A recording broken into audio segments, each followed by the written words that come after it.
And that guy thought he could hide from my C4. But what's going on, guys, in the works? And yes, you're seeing correctly, Underused Weapons is finally back. Now, this is popular demand. A lot of you guys wanted to see the return of Underused Weapons. And I didn't really give a good reason why I kind of backed off from doing them, other than people would get upset. The point of Underused Weapons has never been, okay, this weapon never gets used. That's not the point. The point is to kind of look at some weapons that maybe aren't so mainstream, often get overlooked, or maybe even look at a weapon and try to figure out, hey, why don't people use this weapon, like maybe the QBB.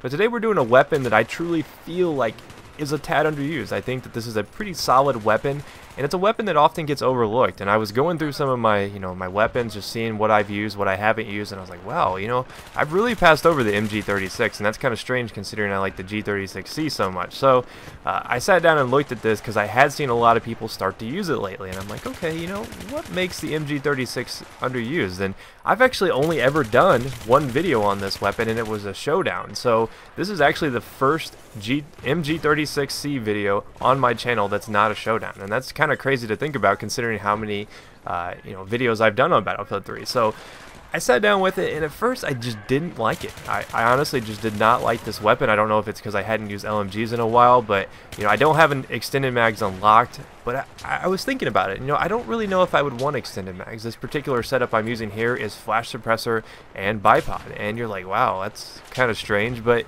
I don't know what it is. I think the MG36 has always been really difficult for me to control recoil-wise, which is strange because most other weapons I have no problems with recoil, but the first thing I noticed right off the bat is like, man, this is kind of a strange recoil. I mean, it's only got 0.4 up, which isn't really the greatest. I mean, compared to like some of the the belt-fed LMGs, that's nothing. And the point of this is to be able to move around and just aim down sight and just destroy people, play a little bit more aggressive. I like to use the MG36 as a glorified assault rifle, but when I need to, I use that bipod to kind of just lock down an area, and that's where flash suppressor comes in. I can basically go full auto on people up close, and I feel like I can win a lot of gunfights where I would normally maybe lose them to like an M16 or stuff like that, because I mean, this thing does shoot 750 rounds per minute, so if you pop a couple headshots in there, you can take people down pretty quickly from short to medium range. And it's actually got good hip fire. I mean, for an LMG, it's pretty good. I mean, it's comparable to the other magazine-fed LMGs, and like I said, 750 rounds per minute is pretty solid for the most part. And we're gonna cut into a second game here because I wanted to show that aftermath. I played this game a little bit differently. I was a little bit more aggressive in this particular game, so you kind of see where the flash suppressor comes into play. Almost no recoil with it, and honestly, I don't know if I would even want extended mags personally. I feel like extended mags, although they would be awesome, it's not that big of a deal because, I mean, you've got 51 rounds to work with. I mean, that's a lot of ammunition. You can pretty much pick and choose when you want to reload if you play it like an assault rifle. Now, if you're locking down an area with the bipod a lot in the MG36, yeah, maybe you'll want extended mags. It'll save you from having to reload, but the way I've been playing this weapon, really no point in extended mags. I'd rather you try out some of the more underused attachments like the flash suppressor and stuff like that. So this weapon's actually a lot of fun, though. I find it to be a little bit different than what I was expecting. They have made changes to it since the last time I used it. I used it a lot on Xbox.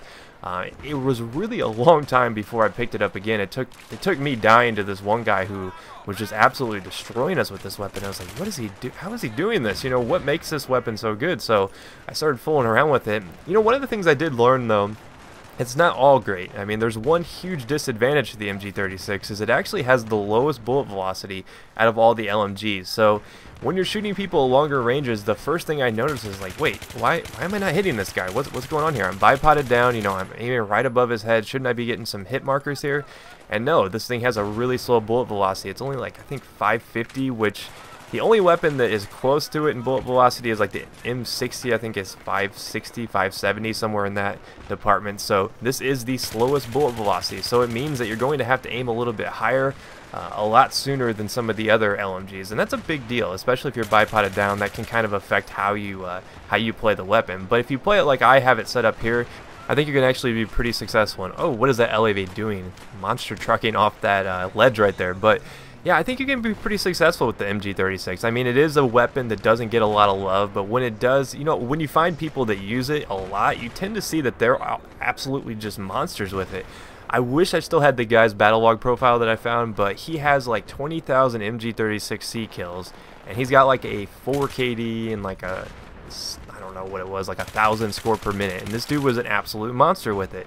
And at first you see it and you're like, oh, this guy's got to be hacking, but no, he is just awesome with the MG36. So, you know, this is my setup. I'm sure there's a ton of different combinations you can kind of fool around with. There's a lot of successful things you can do with the MG36. It's a nice blend of an LMG and an assault rifle. It'll allow you to play a little bit mobile than you might be used to. But hopefully you enjoyed this episode of Underused Weapons, and I'll see you guys next time. Peace.